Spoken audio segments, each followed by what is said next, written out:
The 2 Count, where comedy meets wrestling. Please comment, share, and like, and if you're watching the live stream, join us with your comments and questions. And now here are the hosts of The 2 Count, comedian John Russell, and wrestling broadcaster Big Ace. And happy Tuesday to all of you. We hope you're well. Here in the state of Minnesota, there's snow. I think there's more down where you are, but it started accumulating here after we talked earlier today, Ace. It is one of those times where there is so much going on that it's hard to maintain our grip on reality. Don't you think? It is difficult because there's so much stuff going on in politics. And it's wild and it's wacky. And let's be honest, some of it is very similar to wrestling. Of course, you've got a former WWE, well, I mean, I guess he's not former, but you have a WWE Hall of Famer who was trying to be reelected for president. The fact that he was president in the first place is ridiculous. Yeah, well, I don't want to get anybody mad at me, but yeah, this is gonna be wild, and you got the pandemic is gonna kick it up a notch now that everybody's gonna go back inside. They ain't nothing gonna be fun for the next 4 months. There's nothing gonna be fun until the end of the year. I guarantee you that. So all we can do is hope that the wrestling. Rumor is WWE's not going fans till maybe even Mania. Well, it makes sense because they have the option to not do that too, being in Florida now. Yeah. Well, I'll just say this. I had 3. We talked about it a little bit last, but I had 3 shows scheduled for last week: Thursday, Friday, and Saturday. The Thursday show was in Minneapolis. There were 25 people in the place. It probably would have held 100. So that was right. It was all done properly. I felt very, very good about it. Friday night was going to be in Amory, Wisconsin. It got canceled because Wisconsin is the Corona capital of the world right now. If you want to catch the Corona, hop on over across the border to Wisconsin, and you can catch it pretty easy. The other show was in Pierre, South Dakota, and I got to be honest with you, if Wisconsin's number 1, South Dakota was like number 2.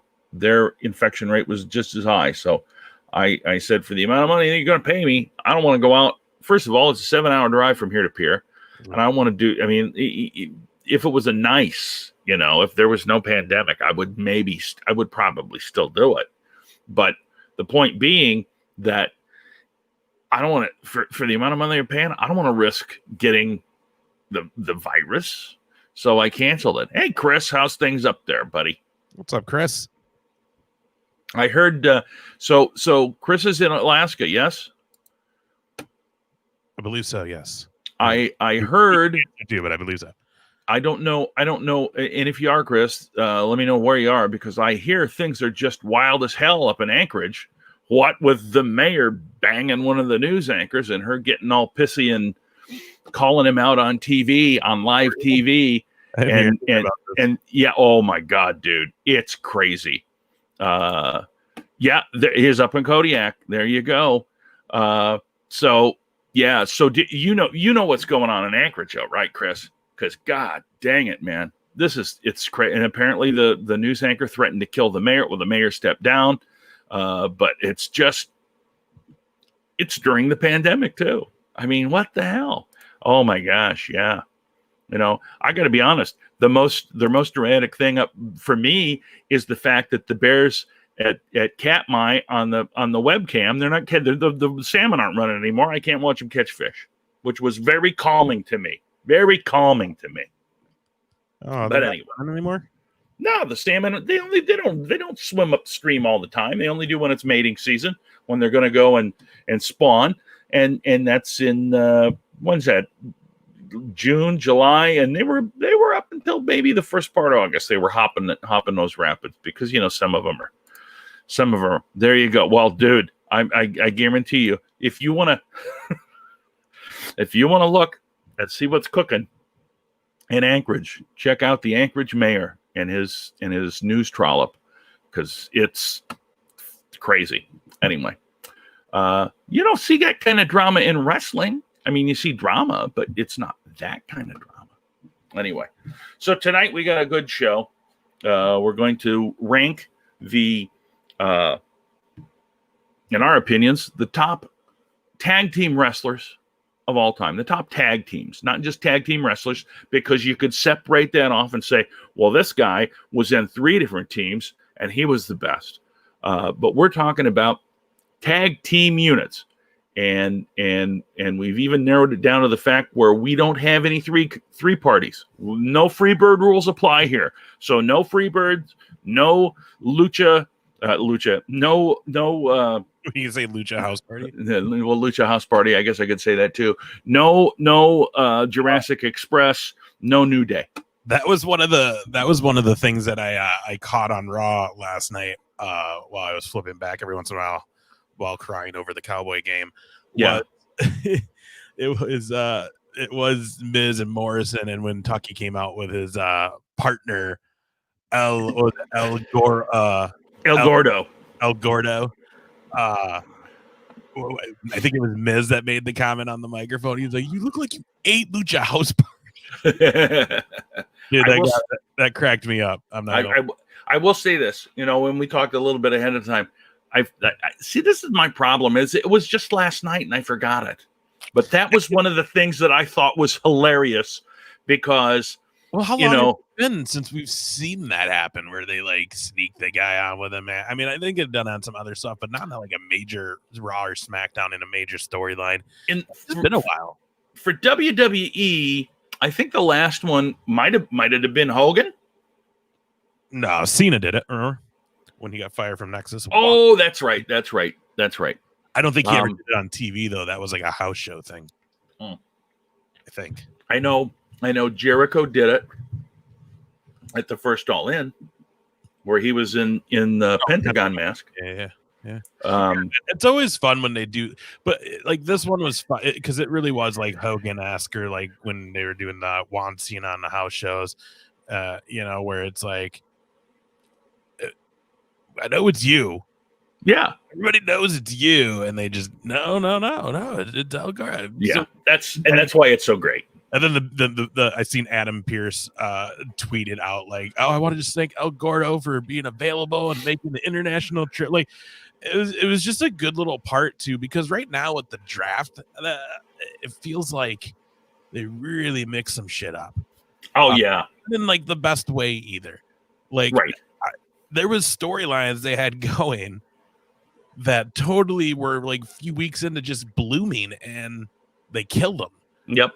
Because of this draft, and I know you wanted to talk about the Alexa Bliss and the Fiend stuff because of genius. And it's just not even that it's genius; it's just they're doing so good with it. Like these two are really selling the shit out of it. Oh yeah. But we'll talk about that. But there was one other thing, because I didn't know if this was going to happen. I mean, I kind of hoped, because that Dorman at Raw Underground, he's a true giant. He's huge, and I don't know if you saw that AJ Styles came out with him as his kind of bodyguard, and I'm kind of not hating that. I mean, I hope it works, but you just gotta feel bad. I mean, first this guy's a ninja, then he's a door guy, now he's AJ Styles' manager. Why? Why? Because you got Dabba-Kato, who hasn't done shit and is just another big guy, but he's gonna get pushed on the main. Like, why? Well, here's what I'm hoping. I mean, obviously they think enough of this guy to try to find a spot for him. That, or he needs the guidance, and they had to put him with somebody. That might be too. I mean, we haven't really seen him do anything. Oh, that's why, yeah. But yeah, I did like it. He's got a look. He could be what Big Daddy Diesel was. Yeah, I like the aspect of AJ having a manager, especially a big guy as a manager, since he's not known for his stature. So yeah, I like that. But again, you just feel bad. Again, this guy's gone through these 2 shit gimmicks that they've tried to force, that nothing came out of them, which, by the way, and if you're mad, you're mad. And anybody who bitched about Raw Underground and now is bitching that it got axed, like, you're an idiot. It just wasn't, it took away from what they could be doing in the ring. And there was no need for it. Right. I'm not mad at all that they stopped doing it. It actually makes Raw more enjoyable again. They could have done every one of those matches that they did in that Raw Underground as an actual match. Right, like Dabba-Kato. Yeah. His only thing he's done was that one match on Raw Underground with Braun Strowman, which to me, it's like, well, I don't even care about Raw Underground, so I don't care. And Braun Strowman is literally just becoming, again, we say it all the time, the new Big Show, where he's doing anything and everything. They're throwing him all over. Like, they can't nail down a thing for him. And again, the thing they should have did with Braun Strowman, because he's a big guy. He's a big, scary-looking guy. He should never been in the Wyatt family, first of all. Right. He had to decide. You should have just went with it. And then they had a chance. They built him tough when he was tipping over ambulances and just, like, killing Roman Reigns. But then you're scared to pull the trigger because then you put him with Brock. And then you had to throw Kane in the mix. So it's like, you ruined him. There's no coming back for him, unfortunately. Not to that level again, where people loved him. Oh, yeah. You know, and so now it's just like, And then again, Dabba-Kato didn't do shit except for that one thing. Yet he's going to get pushed. Where I'd almost rather see Dabba-Kato be AJ Styles' manager and let this poor guy actually get to do something. You guys have been just making him do shit things for the last. Well, shit. What was that? When was that match with the Ninjas? Was that Money in the Bank? Yeah, I think it was. Or it was. No, was it? I don't remember. It might have been, but I know it was something this summer. It was another ridiculous cinematic one that they did that didn't work. It might have been SummerSlam, because wasn't the actual match. I think it was SummerSlam. The actual match was think about Raiders and Street Profits. Right. And then the Ninjas somehow got involved. So because the Ninjas were hiding in the dumpster. Right. That's right. Or something. So yeah, I'd like to see those roles reversed, because again, nothing about Dabba-Kato is impressing me. To me, I think if anything, the thing that could potentially happen by bringing Dabba-Kato in and maybe trying to do something with him right now is it's going to take away from what you're trying to do right now with Keith Lee. Yeah. Why would you bring someone on there who looks just like him body-wise when you're trying to sell Keith Lee as this giant that has this amazing in-ring skill? Why would you do that? Unless you're going to pit these guys together, or they're going to shit the bed with both. And the next thing you know, we're going to have a Keith Lee Dabba-Kato tag team. Oh, there you go. So I don't know. I just, like you said, I like the AJ manager part. I just kind of wish it wasn't that dude. I feel bad for him. Yeah. I hear you. Something. I hear you. If he ain't ready, then he ain't ready. But then that's shame on WWE. And they need to stop doing that. Stop putting people on the product because of their look. You got to wait till they're trained. Because that's what happens. You put them on the product, people want to see it. And then want to see them do something. And now it's, well, if this guy can't, maybe that's why he's with AJ. He's still training. He's not quite ready to be on his own yet. Well, then why are you teasing him as this 7-foot ninja? Why are you teasing him as this 7-foot door guy for this whole Raw Underground set? Like, yeah, I don't know. Either way, yeah, I like it though. AJ Styles has a manager. AJ is just a good heel. He gets it. He is. And I think if nothing else, he'll be a guy that can actually teach a lot of stuff to him. He'll learn, I think, a lot being with AJ. All right, so let's go ahead and talk about, because this is the only other thing I really want to talk about before we get on our list, is the Fiend and Alexa Bliss. And I told you this on the phone earlier. And I'm not lying. When I saw those two come out initially, I was like a little kid again, because it's like, this is so perfect. And the fact that Bliss is this kind of starry-eyed in a trance kind of, it's so awesome. And she's doing such a great job with it. And it's just, I also, as much as I don't like Redemption, I don't think it was a good idea for him to beat the shit out of all of them, but he did. And Everybody, that just shows how much interest we have in Retribution. I didn't even call him the right name. Call them Redemption. I've never called them the right name, to be honest with you. I love it. But I can't remember their name for the first month either. I just like to keep calling them slap nuts and rebar and whatever the names are. I don't know. Yeah. And I think it was mentioned. I don't know if we talked about it last week, but I think what happened was Mercedes Martinez is no longer with them. Yeah, that was going around a couple weeks ago. I seen that it sounded like they took her out because they were changing everybody's like social media and hers didn't. And she's still considered a free agent, which I don't know. My guess is maybe she's already back on it, but NXT is my guess. That might be. She again, I'll mention it because I really believe it. AEW missed the boat on signing her. They should have signed her in that Battle Royal. She was one of the standouts in my mind, and then they just and WWE missed the boat when she was in the Mae Young Classic because she was a standout in that tournament too. Yeah, the fact that both these companies at one point passed on her was like, really? Because I've seen some of the people you got, and I'd make some room for her. Yeah, man. So yeah, it looks like that. But yeah, I mean, yeah, there's really something to. Well, hey, they did the build right. Like, because first of all, it was Bray Wyatt and the Fiend who put Alexa Bliss. Do you hear that? Yeah. Okay. It's my computer. I'm getting email notifications for some reason. Well, you're getting emails. Yeah. They're probably important. You should open one up and share it on the screen with us. No, I think that one said toppers or pizza or something. I don't know. Did you order some food? No, not at all. Is it a good deal? I'm not gonna even look at it. Well, you should look. What if it's a 1 hour deal and it's the best deal I ever had on pay? Anything you want for $1, you should open it and look. I already ate. So what the hell does that have to do with anything? Because by the time we're done with this, it's my bedtime. So I'm not gonna the absolutely way, Chris. Oh my God, so good. Since, what was it? Was it Extreme Rules that they had the swamp match? Yeah. Okay, so this has been playing on since Extreme Rules, which I think was June, July. I think that's the one thing with this pandemic. If dates have just blended together, no kidding. I don't remember when anything was.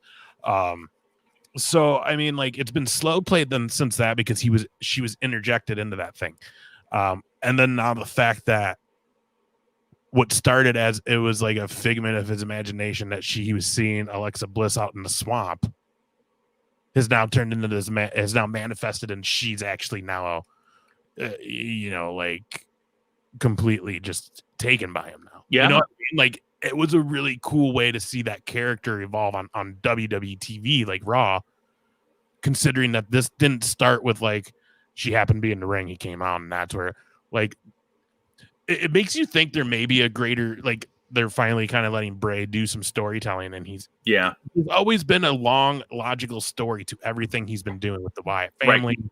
Sister Abigail, the Fiend, all this in his head is connected somehow. So it's interesting to see that and again, I told you this earlier, that there's talk of how they both have pitched to work together before, and especially Bliss, I guess lately had been pitching like, we need to be doing this, and now they're finally doing it. So like you said, I mean, she plays it so good. I finally watched back when they were in the ring and Retribution comes out, and how they don't even like look away. It's fantastic. They just stared at the camera, and then lights go out and they're gone. And then, but it's great too, because we said this, like WWE did a great job by bringing in Mustafa Ali. They made Retribution maybe interesting again, which it was funny to see him on Raw, because I caught this part too where he's like, oh yeah, and by the way, I was the hacker. And no shit. Like, we all knew that then. Because they got rid of Underground. I'm gonna say it's because of that, Chris, but no, it's a lot of it. There's and it's nice, like I said, it's good to see the stuff happening in the ring where it's meant to be, not in the back of warehouse room where they have their practice. I don't even know. Yeah, but it's great. It's WWE, man. You know, like with one great thing, you're gonna kill something else that you had steam going with. I guess again, because I've never been a Retribution guy, but I don't know that they had any steam going with Retribution though, and I don't think they did either. I think it's a joke. I think the ridiculous names, the fact that it's a Slipknot tribute, more than anything, you know, and the mask is just sort of ridiculous, as you've said, particularly when people can recognize who the people are that are behind the masks. It's dumb. Plus, the other thing is, and I know some people are like, well, it's wrestling. You can't believe in logic. And you're right. You can't. But again, too, though, if you really want to make, and I'm not saying that they can't do this, and I'll still watch it. So if anybody's like, well, you're not a fan, F off. You're an idiot. I can still wonder why they do what they do. And if they're selling the angle as Retribution is this group that's so upset that we got passed over and never used right and pissed on, and we never got our dues, why wouldn't they want to use these guys as real names and as a character? Like, why wouldn't Mia Yim want to be like, yeah, I'm pissed too, like Ali is, but instead she's got some weird name and a weird mask? Yeah, Savage should be out there being like, I was kicking ass on NXT. I don't know why I'm here, but yeah, now I'm here, and call me fucking Squirrel Nuts, and I wear this cheap Jason mask we got at the Halloween store. Like, yeah, just why wouldn't you? Again, and he made no sense to me because he had no business being in there. He was great in NXT. They could have still brought him in as his own guy. Yeah, being him. So I don't know. It's just weird, but I love that. I love that the Fiend buried them all on Raw last night. And just, oh my god, what are you gonna do with Retribution now? You just had the Fiend take all of them out. Which as we said, but does that hurt business now? I think it does. Hurt Business was looking tough, and because they were on even par, and the and the Hurt Business just beat them in a match, and then the Fiend came down and kicked the living hell out of them. So I don't know. It was a bald. I think is that. I can't think of his name. I think that's Slapnuts or Rebar, though. Yeah, I know what you're talking about too. I can't remember what. I can't think of all their names because. Yeah, it's just I know the one guy's Dio Madden just because. Yeah, because of his hair. Yeah, and then Dikovich is the big tall dude, and then that shorter bald guy. I cannot remember what his name was in NXT. No, Dijakovic is the bigger guy. The big dude. But yeah, it's funny, man. I laughed very hard when I saw Bray take them all out. But then I didn't get to watch all of the Firefly Funhouse, but I caught the part where Alexa Bliss came out. And it's cool to see that she can play what she does in the ring with the Fiend. But then she can also like now be on Firefly Funhouse with actual Bray and like still carry that gimmick on. Like she really is perfect for this. They couldn't put their female talent on the roster in this position. No, other than her. I mean, she really. I told you earlier. It's like this is going to be a good way for her to get noticed for like acting gigs. I think. Yeah, I would agree. You know, you could never let him in. She's a star. She is. This is a star. I mean, they gave her I'm not going to say they gave her own podcast, but she started her own podcast now, and it's on the network. I mean, I'm guessing they're gonna help her get guests and shit like that. Maybe. I don't know, but I mean, she might not need help getting guests. And then that's the other thing too. It doesn't look like it from the people that's been on it so far. But I mean, she's a star. Like, if she's not face, you got to make her a good heel. Then I think, and like this isn't even a heel. Like the Fiend's isn't he heel? Is he? Not really. The way that he now, because that's the other thing. Think of every scary monster movie, man. Like they all become soft when they have their lady. You know what I mean? Well, yeah, but here's the thing. He became. And this goes back to that match that he had with Rollins. And when Rollins was dumping all that crap and hitting him with all sorts of shit, and he wasn't selling or whatever, but it's like at that point he became the face because Rollins was doing everything heel, and it's just that's the way it's going to be. And it's like, man, they're trying to nail him. And from that point on, he became, he's the scary Fiend, but he's also our Fiend. Yeah, and it's great to see that he's doing good with this Fiend stuff, because I mean, there's been some rocky times with the Fiend. It hasn't all been good times. There's some times where it was like, damn, they just killed it after the Rollins match. Yeah. So it's, man, it is the best thing they got going in WWE. It really, absolutely. I won't lie, I was invested a little bit in the Rey Mysterio. And it wasn't even that, though. It was more the intrigue of what was going on with Buddy Murphy. And, and I'll keep up with it. Again, everybody knows I don't watch SmackDown a lot religiously. Usually I'm busy by Friday. I'm passed out on the couch because I don't work full days on Fridays. So, I'm usually done working on Fridays at like 12:30. So I understand. Then I'm like doing other things. And, I'm usually just, I don't know, man. I just forget it's on half the time too. To be really, I forget it's on Fridays. Fridays is tough, I think, and it's one of the reasons that they did the draft shakeup, because they're trying to take some of the people that were watching on Monday and move them over to Friday. Try to follow some of those storylines over to Fox, and who knows whether that'll work for them or not. We should know in about 3 or 4 weeks whether people followed it or whether they like it's because it's almost like, when they and I always think it's silly, the season premiere.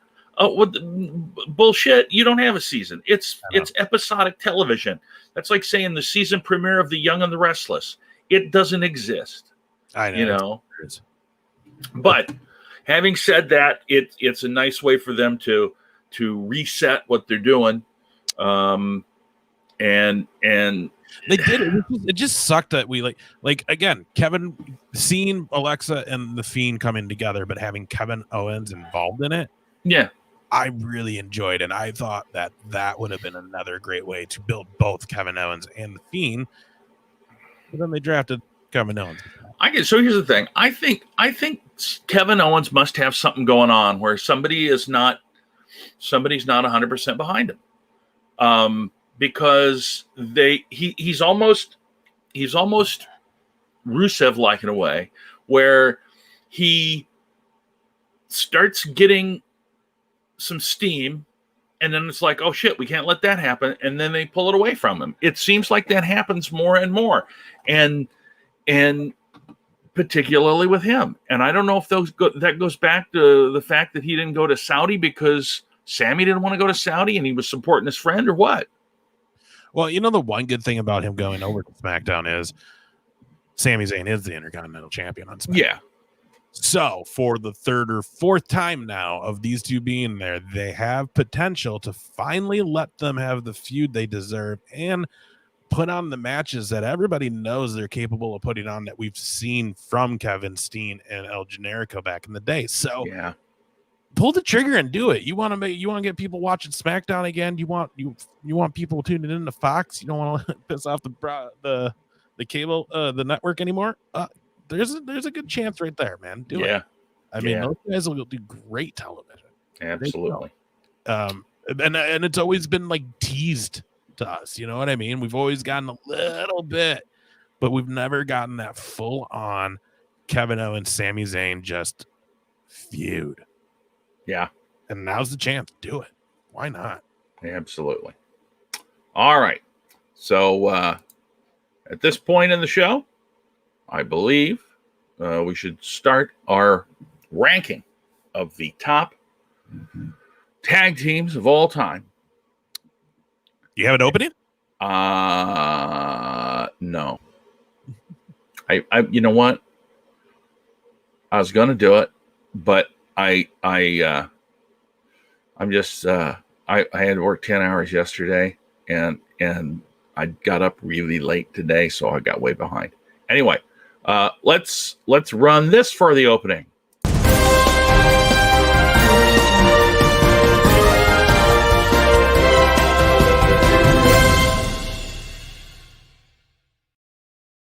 Breaking news, we're going to talk about tag teams. And I don't know. These are again, for those of you that are watching or just tuning in. So these tag teams are true tag teams for the most part. These are not Freebird rules. They're not multiple members. They are tag teams. And we, for the most part, I think we tried to make sure that these were not tag teams that were thrown together. Although in a couple of cases it's the case, but the tag teams are just that good that they have to be. Yeah, and in my the one that I picked, their main singles careers were after. Absolutely. But anyway, so we've got some honorable mentions because there are just so many good tag teams when you start to think about it. And I'm going to start with the very first tag team that I ever recall watching. And that was in the Central States territory down in Kansas City. Ladies and gentlemen, honorable mention to Dr. Ken Ramey and the Interns. And I always hated them because, first of all, they got masks. And second of all, that Ken Ramey is a creepy bastard. In that picture, he reminds me. What was the guy from ECW? He was ref. He was then always with Sandman and RVD. Oh, always blowing the whistle. Yeah, God, I can't think of his name, but I know exactly who you're talking about. Anybody watching? If you guys know who I'm talking about, because I'm getting old, my memory's gone. I can see him always blowing the whistle with RVD. But these guys traveled the territories. I saw them in Kansas City. I know they worked in Memphis and in Texas. And this would have been mid to late 70s when these guys were prominent. And I did want to bring up too that there were a lot of masked wrestling tag teams that I didn't put them up there because it's like, whoa, look at the mask. Like Mr. Wrestling 1 and 2 were a prominent tag team, but you never knew who the hell they were. So we will leave them off, but recognize the fact that masked tag teams were quite a big deal back in the 60s and 70s. Yeah. Like I think Chris has the answer to that question. Oh, let me pop her up there. Yeah, Bill Afonso. Oh yeah, that's right. Well. Gosh dang. We should send Chris a prize of some kind. Hell yeah, definitely. Yeah, man. Yeah, that deep. That's old school. It is. All right. So, and you've got a few honorable mentions. Well, tell me your lowest level. Well, they're all, I think, the same level, but two of them tie into my number 3, so I'll say those last. Save those, but let's do the, you know the one I'm talking about. Yeah. Well, yeah, so Bushwhackers. Now, the funny thing is, most just general wrestling fans would be like, the Bushwhackers, they're the guys in WWE, they lick each other's head, and, But, like, if you watch these guys in NWA or in any of the independents before WWE, they were like a legit badass team. Yeah. And they were messing people up. What was their name? Do you remember their name in the territories back then? It wasn't the Bushwhackers, and it was it wasn't the Kangaroos, was it? No. Sheep Herders? Yes, I believe it was the Sheep Herders. Or something to that effect. But man, I watched it. What was it? Them. It was in the Crockett tournament. Yeah. Yeah, and now I'm having trouble remembering who they were against, but it was them against another team. And it was bloody and it was rough. So yeah, but then on the top of that too, as a kid growing up watching them at WWF, it was like, these guys are the best. I don't want them to lick me though. Ew. Yeah. Which was weird, man. They were licking random ass people in the crowd back then. Like that. Oh shit, yeah. I had no COVID age, bro. No. It wouldn't fly in. It wouldn't fly in the late 70s either. To be honest with you, I was gonna say that. That shit stopped flying in the 80s. Bushwhackers, they were crazy. They were whacked out on something, that's for sure. I remember when they did the Thanksgiving thing with them, and they ate like all the food themselves. I was like, in the match or something. Yeah, those guys are old school timey comic wrestling, like them and Bastion Booger and like. Oh my god, yeah, yep. All right, I'm gonna pop one up here, and I bring this up only because a lot of people know Terry Funk as the hardcore legend, but ladies and gentlemen, a lot of you that are started watching wrestling later in life or later in the life of wrestling don't realize that Terry Funk, who's there on your left, had a brother named Dory Funk, and actually Dory Funk Jr. I don't know, but and I think that's the old man there on the right. But Dory Funk was a fantastic champion. Yeah, absolutely, Chris. Absolutely. But they were also fantastic as a tag team together. And I bring them up because they and somebody else that's on your list feuded all over the country. And Dory and well, we'll get to it when we get there. But I had to mention the Funks as a fantastic honorable mention as far as tag team wrestling. I'm all about that. I've got two more before we get to the main ones that I want to bring up. Here's another one that people sort of don't remember. Before Scott Steiner became a moron, the Steiner brothers were a fantastic tag team, multiple championship winners in Georgia Championship Wrestling and WCW. And they both have fantastic collegiate backgrounds from the University of Michigan. But they were a fantastic tag team. And then something happened to Scott and what's the other one's name now? God dang it. Rick. Something happened to Rick. I don't know if he got hurt badly or he just stepped away. But they became not a tag team anymore. Well, and he wasn't real prominent either in the WCW days. You know what I mean? Like when they eventually at one point, I think they were both in NWO, but like Scott started becoming Big Papa Pump. Well, kind of like, you know what I mean? And I think he just kind of went away. Yeah, but Scott became Big Papa Pump around the NWO time, whereas they were both in it. But I think if you go back and look, the two of them, all of a sudden, Rick was gone for some period of time, and Scott was there on his own. Yeah, the injury. Yeah, because he came back. They ended up in NWO, and like Rick just never. To be honest, though, like they started kind of. I don't think they ever regained footing in WCW. No, they never did. They never did. They were prominent for a while, and then they just kind of went away. And I don't know, we'd have to do research, but I don't know if that was because Scott became such an asshole, or what. I always felt like Rick was the one that held shit together, but who knows? He definitely seemed like the dad of that tag team. Man. Yeah, definitely. And then another honorable mention that I'm going to bring up, and this is one where it's like, were they thrown together? Maybe, but not really, because they fit so well. And that is Nikolai Volkoff and the Iron Sheik. You guys in the 70s and early 80s, there was nobody who was a better heel tag team than these two guys. And of course, Classy Freddie Blassie was their manager, which helped it even more. Pencil neck geeks. Yeah, absolutely. But to go both of them marching out with the flags. Oh, and then Nikolai would sing it, and he didn't know the words, but he knew the tune, and it was always the ball. I mean, he never said a word, but it was so great to hear the crowd booing those guys. The heat.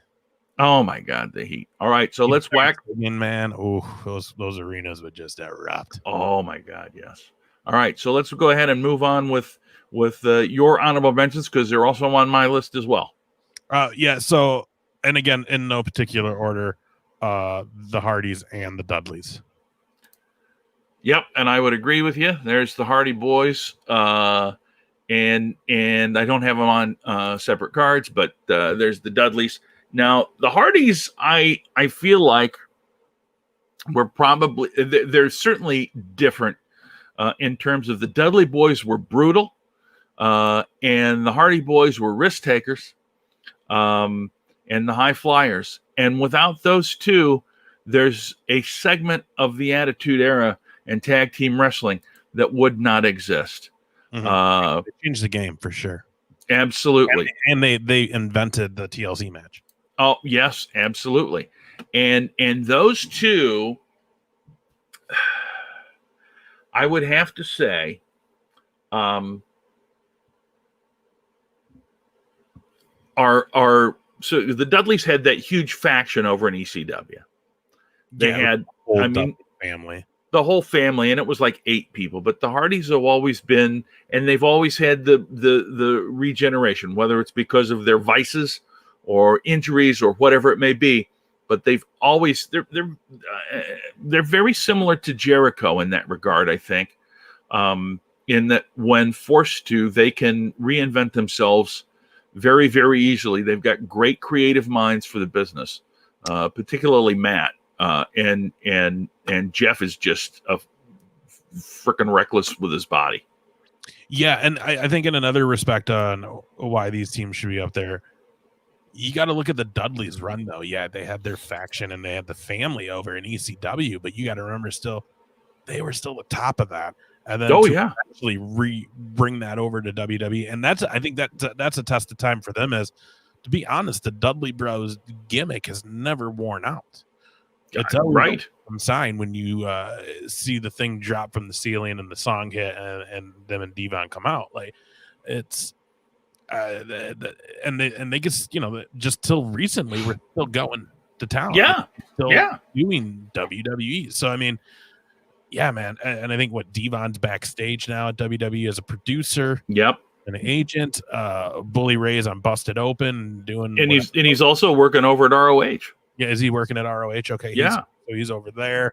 I mean, yeah, man, that's both of those tag teams really in that era did a lot for just tag team and pro wrestling. So that's absolutely that was really cool. And then but I was gonna say, before we go to your number 3, that actually I had the Hardys as my number 3. Oh, so even better. So yeah, perfect. And then, so the reason, because I had to pick, it had to be one of those teams. Yeah. I get my 3 spot because I love them all. But for me, I've always just really been more partial to Edge and Christian. I always thought they were great together. I think out of all 6 men in that ring, I'd put Edge overall, which also helped this being that. Plus, the thing is, they were so badass doing what they did. And again, they were they won that first TLC match. Oh, yeah. When Edge did the spear off the top of the ladder while Jeff was hanging from the tag titles. Like that was, yeah. And then the 3-second pose. You know what I mean? Like, they could still be corny. Oh, it was beautiful. Work. You know what I mean? It was great, dude. They were one of my favorite tag teams. So it was absolutely beautiful. I had them at my number 3. All right. Oh, you know what? I got it screwed up. Because, okay, so the Hardy Boyz were honorable mention, because my number 3, I have to put these guys at number 3. No, Hardy Boyz are 3. Here comes my number 2. God, see, because I got it all messed up. There's my number 2, the Hart Foundation. And yes, Christian was underrated, very much so. But the Hart Foundation, I just as a growing up, they were the tag team that made Bret Hart what he was. Without that tag team, there would not be a singles run, I don't think, for Bret Hart. There was just something about those two guys, and I always liked the fact that they wore that hot pink and black. Because initially they were not good guys, they were heels, and they were a good heel tag team, and they had a very, very good run, and they were one of the main tag teams back in the early 80s. Yeah, man. Rightfully so. They, as a tag team, those guys deserve their spot on any list. I was just never a Bret Hart guy. So Yep. even like growing up watching the Hart Foundation, because that was in my wheelhouse, man. I mean, they were like just breaking into WWF when I was watching it. Yep. And yeah, Chris, I'm with you. Out of all the Harts, Owen Yep. was the best. And I think he would have had a way bigger career than Bret if, things didn't happen. But I agree. Yeah, like I said, I just wasn't. Again, they deserve their place in wrestling history. Both of them were amazing, great talents. But yeah, I always was intrigued by the hot pink. Yeah, like it was always like, man, it's always hot pink with these guys. Well, and they've inspired a number of up and coming wrestlers or wrestlers who think they wanted to do the same thing. Do you remember Greg Johnson that used to go and do open mic down in Rochester? That was a wrestler. Yeah, I think he's still wrestling, isn't he? He's still wrestling. He's at least as old as me, so he's probably 60. And he wears the pink fluffy bathrobe and a pink hat, and I guarantee he wouldn't do it if it wasn't for those guys. Yeah, I mean, like I said, they were huge, dude. I mean, yeah, they were. Yeah. All right. So a little era of tag teams too. Them, Money Incorporated, The Rock. Yeah. Road Warrior. I mean, you had some good names at that time in WWF. All right. So here's where I got confused, because your number 2 is the same as my number 1. Oh, okay. So yeah, I had the Road Warriors, right? Yes. Mm-hmm. And to me, there was no bigger or badder team than these guys. No, man, they were so cool coming out with the pads, or even before that when they just, well, maybe not before that. Like their early days, it looked really S&M. Yeah, it was like leather and chains, and it was like, you guys going to the ring, or are you going somewhere else with that shit? What's going on there? Anyways, though, the Road Warrior, I mean, like I said, arguably one of the best tag teams ever. Yeah, and a team that was successful on the territories. Yep. Had success on WCW. Mm-hmm. Success with WWF. One of the only teams that literally had that trifecta. I mean, they were able to keep their persona going and their gimmick going for decades and still be over. There you go. Ooh, what a rush. To the point that we had LOD 2000. Yeah. And I will say this, that I can't think of any tag team.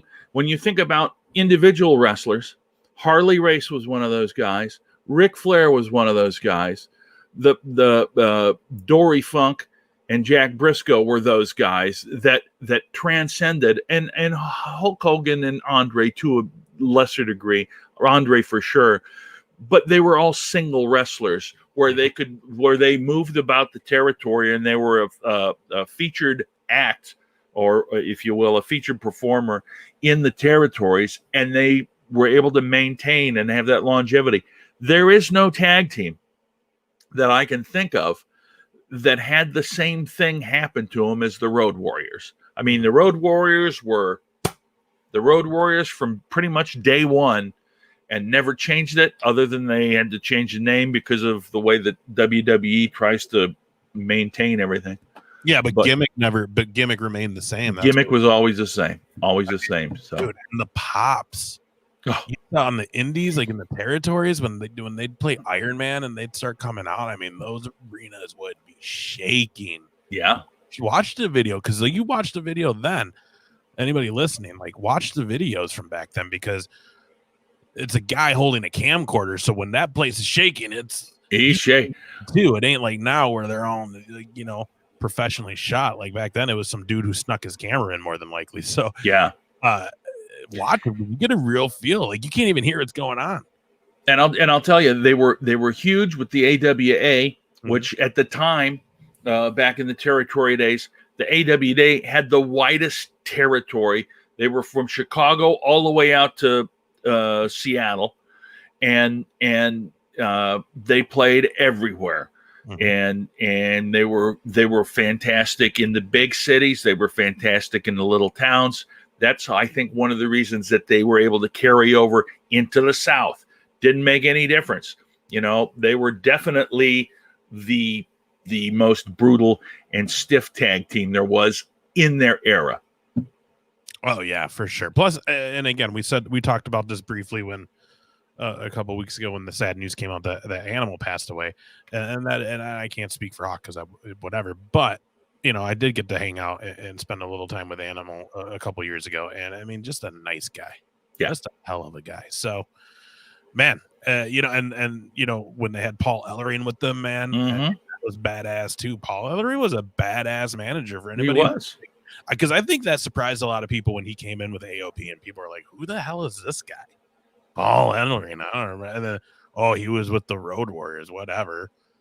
But it's like, no, he was with the Road Warriors, man. He was with them when they were becoming what they became. Like, yeah. So, yeah, just a tough, great, just like I said, arguably one of the best tag team teams in the world of wrestling. Absolutely. All right, so that was my number one, and your number one.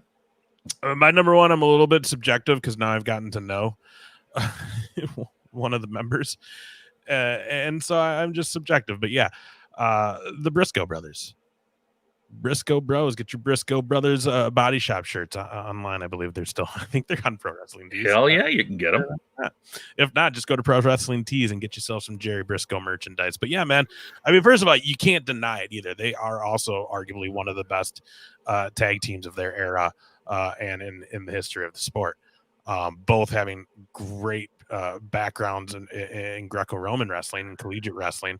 You know, and then to be just a powerhouse tag team on NW or in the territories in the NWA, and then to eventually have Jack Brisco become the NWA champion and one of the more prolific, you know what I mean? Champions of the NWA. I mean, he was one of those top guys. I mean, you wouldn't have a lot of these great wrestling talents we had.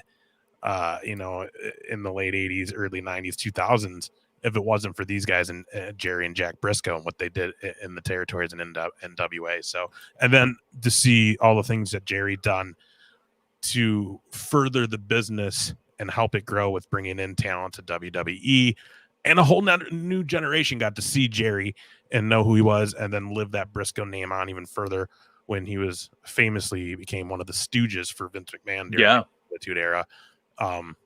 You know, to this day, Jerry Brisco was part of one of the highest rated segments of WWE history. Absolutely. You know what I mean? So, but it just, and like you said, they had some really great feuds with amazing tag teams. You know, you said that you know, the Briscoes and the Funks, a lot of just great family rivalries back then. The Briscoes, the Funks, the Briscoes, and the Rhodes. You had the Von Erichs in there. You had, I mean, it was. These guys are what made wrestling when you saw, and then you saw that the late 80s, early 90s, and it was great. And I hate to say it, but now we're seeing it change.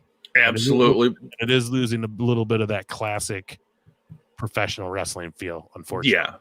Yeah. And I will say this, and you're absolutely correct, Chris.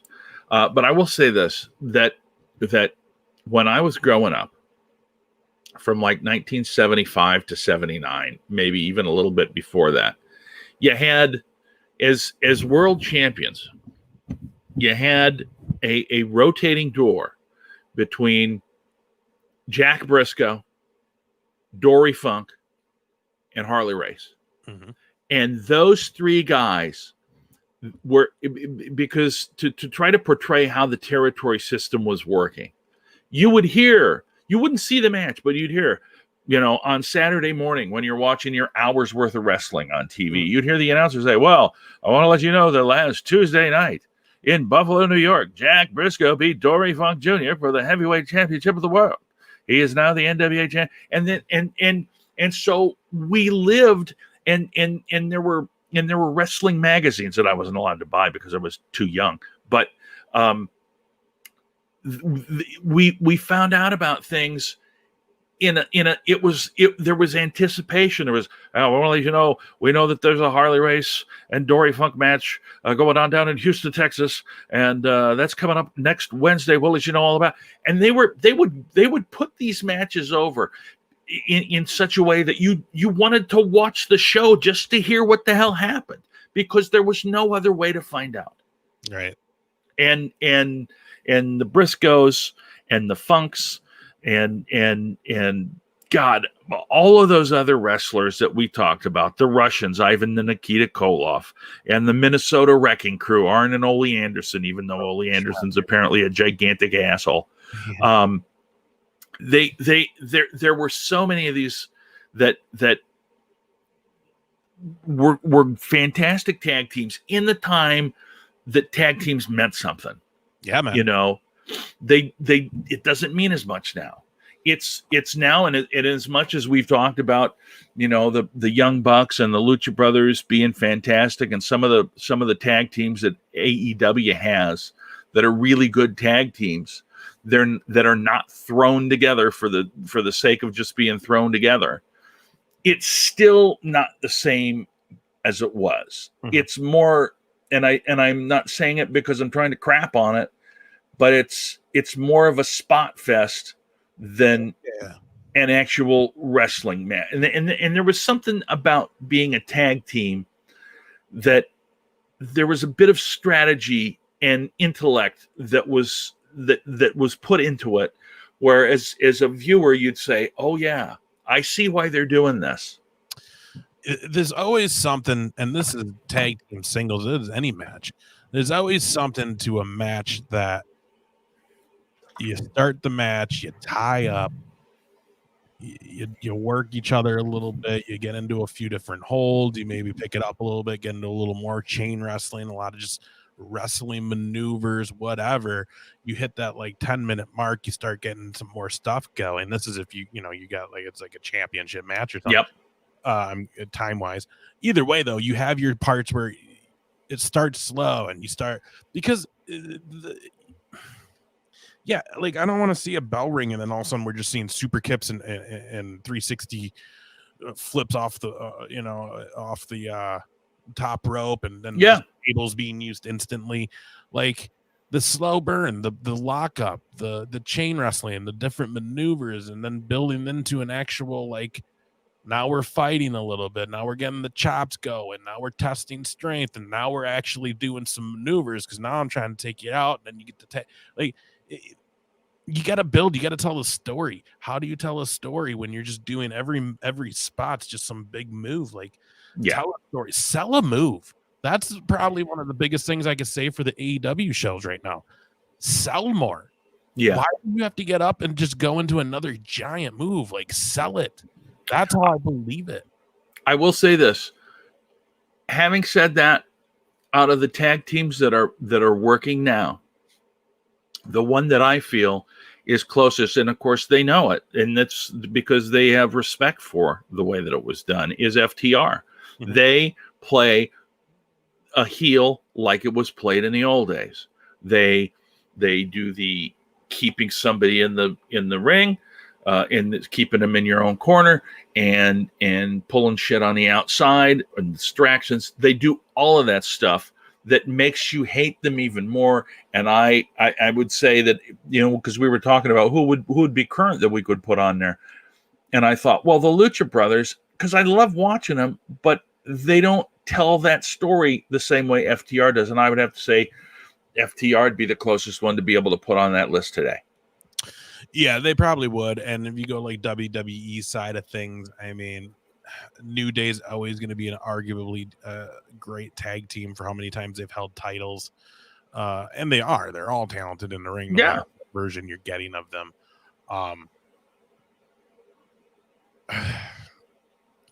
Yeah, I don't know. You start thinking of other tag teams in WWE, and they haven't had big tag teams in a long time. No. So nothing really comes to mind. And then, like the Young Bucks, they're great and they've been doing what they're doing. But I mean, to me, that's still something that I've only seen for the last 5-6 years. Right. When I discovered these teams like the Young Bucks and Lucha Bros, you know what I mean? So teams I'm putting on the list, though, I've been watching for 20 plus years. Right. So that obviously, guys, our lists are subjective. It's our top three. This is my top three. This is JR's top three. And feel free to share your top three in the comments, and we'll definitely. Absolutely. But I mean, we do this in a subjective way. We're not trying to be like, these are the top 3 in the history of wrestling, because there's too many factors. I don't have that much time in my week to sit here and analyze a top 3 list. Nor do I, sir. Nor do I. I mean, plus we don't want to do that. We want to have fun with this. So, Absolutely. I mean, that top 3, but yeah, and I'm not gonna lie, a little bit of fear if I didn't have the Briscoes out of number 1, that Wes would maybe kill me. So, well, you could be, yeah. I mean, but here's the other part of it. It's legitimately not out of the realm of reality. I mean, it's not a questionable. Mm-hmm. Oh, there's no way that they should. It's not questionable to me. I don't think it would be to many people who know who they are. Right. No, and what's cool to me in that aspect of the whole thing is I've always known who they were. I've always known who Jerry Brisco was. Obviously, I knew who Wes was when he was breaking in. Yeah. And then doing his thing. It's all by happenstance that we've eventually met. We eventually became friends, and now Wes and I have a show together. And through all that, I've gotten to know his dad a bit. Like Chris said, Papa Brisco is how do we refer to him on our show? Yeah, good old Papa Brisco. So I find myself lucky enough to be in that kind of company. That part of this is a little bit, like I said, biased, because I've gotten to spend time with Jerry. I've gotten to have conversations with him. I've gotten to know him. And not just in a like, hey, it was cool meeting you at that convention that one time. You know what I mean? Like, yeah. So yeah, I'm a little biased. Like, I'm going to put my friends over. And you and you should. There's no, and like I said, I wouldn't argue with you. Yeah. On a subjective list, it's I would say a lot of people who know, like I said, who know the history, a lot of people would put them there. Yeah, and I wonder, it would be interesting to see what would have happened with Wes if the knee injury didn't happen when it did when he was with FCW, because he did win the FCW Tag Team Champions when he was there on TV with a Xavier Woods. Yeah. And like Jerry was there, came out. You could probably find it online, or at least some pictures. I know he has a picture of the 3 of them in the ring with the titles. Yeah. So I mean, it would have been interesting to see what WWE had in mind for him. You got to think too, Wes was there, the Nexus, like that was his class. Maybe he was there a little before them, but I mean that's just to put into your mind the people he was working with at FCW. I mean, the caliber of talent, and this is why if you watch some of our shows, we bring some of them on, and they're all great people. PJ Black, Heath Slater, Brian Cage. I mean, these are all people that he ran past with at FCW. Beth Phoenix.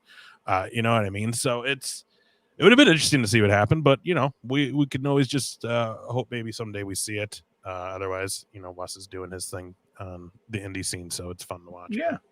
Speaking of, you have a show coming up this week? Yeah, man. The plan is Thursday. I'm not sure on the time yet, but the plan is we've been trying to do it, but things just weren't working out these last few weeks, and we were getting pretty busy with personal stuff on each end. So we talked this week. It is going to happen Thursday episode. So everybody check it out. Brisco and Big Ace, YouTube, Facebook, Twitter, Twitch, all that good stuff. Awesome.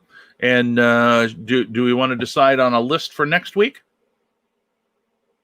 Or should we wait? No, we can do do you want to do factions? Sure. Horseman, Heenan family. Yeah, let's do that. Faces of Fear, we can do it. There's plenty of them. That, or I guess we could have done we could do like favorite Hell in the Cell matches. I mean, Hell in the Cell is coming up. Why don't we do that? I mean, that's going to be fairly easy, but let's do it. Okay. Top 3 Hell in a Cell matches. We're gonna everybody knows what number 1 is. Let's see. Yeah, that one with Roman Reigns. Yeah. Exactly. I'll see if we can maybe get a guest on too. Oh, that'd be great. That would be great. All right, and for all of you watching, we're bailing right now because I got to get up and be at work at 4:00 in the morning, which I'm not used to yet. So we're gonna do it anyway, folks. Thank you so much for watching. Big Ace. Till the next time. Bye-bye. Bye.